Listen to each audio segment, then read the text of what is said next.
Hola, soy María Jesús Viñolo, profesora de la Facultad de Enfermería y Fisioterapia de la Universidad de Cádiz. En este vídeo os voy a explicar una secuencia de auscultación, así como los requisitos necesarios para realizarla. Empezaremos la secuencia de auscultación por la parte posterior y seguidamente seguiremos por la parte anterior. En fisioterapia respiratoria es muy importante la auscultación, ya que permite al fisioterapeuta conocer qué está pasando exactamente en la vía aérea y así poder elegir la técnica adecuada para cada caso. Se auscultará las veces que sean necesarias. La auscultación debe ser un proceso sencillo, sistemático, objetivo y preciso. Se realizará en un entorno tranquilo, sin ruidos ambientales. El paciente deberá estar sin vestimenta para no provocar fricción.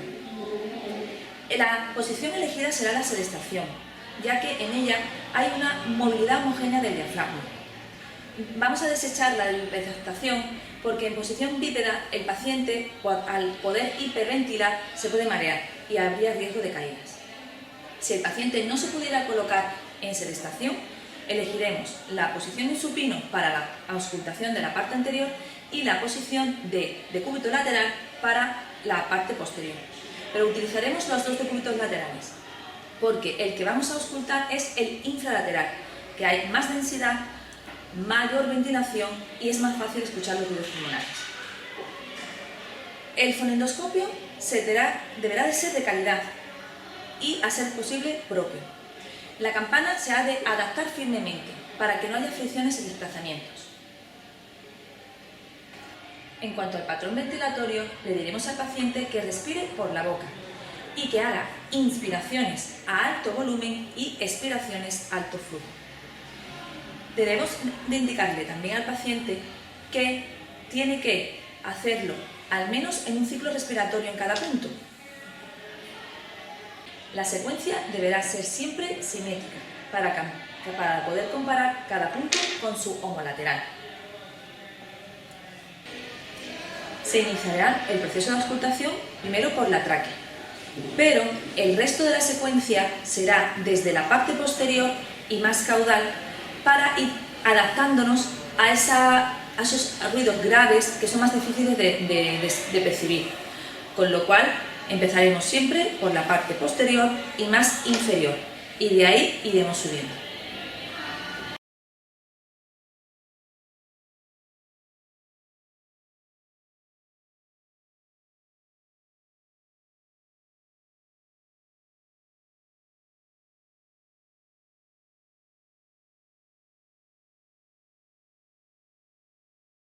A continuación vamos a empezar con la parte posterior.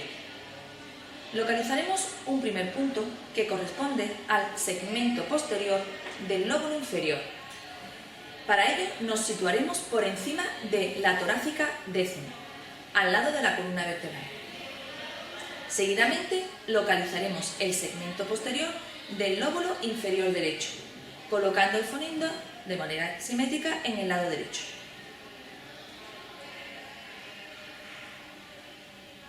Esto correspondería con los puntos 1 y 2.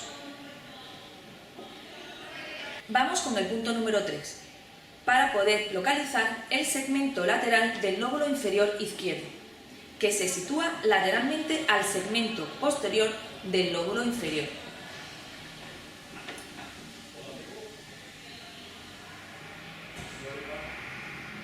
Seguidamente, seguiremos con el segmento lateral del lóbulo inferior derecho, colocando el fonendo de manera simétrica en el lado derecho.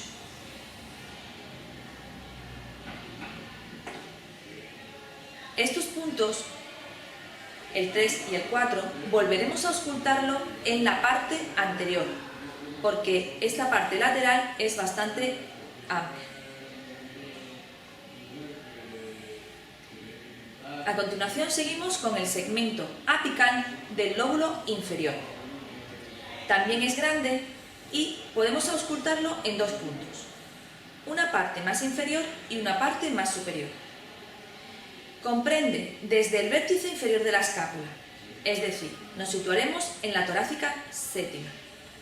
Y también lo podemos auscultar por debajo de la torácica 3.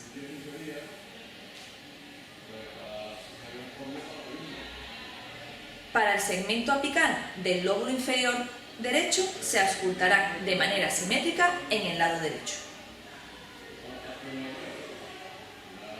Ahora, seguidamente, pasaremos al segmento apical posterior del lóbulo superior izquierdo, que se situará entre la torácica 1 y la torácica 3. Pasaremos al segmento apical del lóbulo superior derecho de manera simétrica al anteriormente descrito. Con esto terminamos la parte posterior.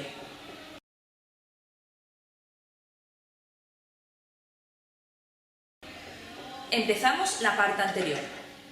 El punto número 11 correspondería con el segmento anterior del lóbulo inferior derecho, que se encuentra entre la costilla 8 y las sifoides, justo debajo de la mama.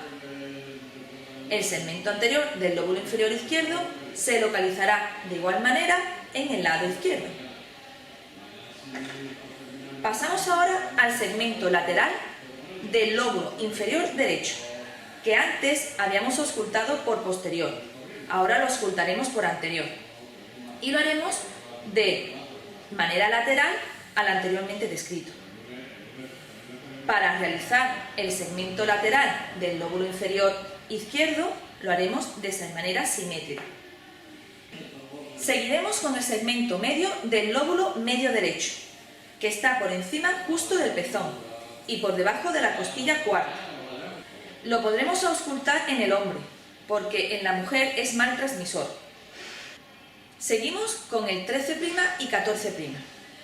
Corresponderían al segmento lateral del lóbulo medio derecho y a la parte lateral de la língula del lóbulo superior izquierdo. El lóbulo medio y la língula tienen esa proyección lateral que podremos auscultar en esa zona axilar y la auscultaremos a la altura de la costilla cuarta, debajo de la axila. Pasamos al segmento anterior del lóbulo superior derecho, debajo de la clavícula. Para el segmento anterior del lóbulo superior izquierdo lo haremos de igual manera, de manera simétrica a su homólogo. Corresponderían con los puntos 15 y 16. Por último, para los puntos 17 y 18, vamos a auscultar el segmento apical del lóbulo superior derecho. Ese sería el punto número 17. Y estaría formado por el triángulo que conforma la clavícula, el esternocleido occipitomastoideo y el trapecio superior. El punto 18 será el segmento apical del lóbulo superior izquierdo, que haremos de manera simétrica. En este vídeo hemos aprendido lo que serían los factores a tener en cuenta en un proceso de auscultación, así como la secuencia de auscultación.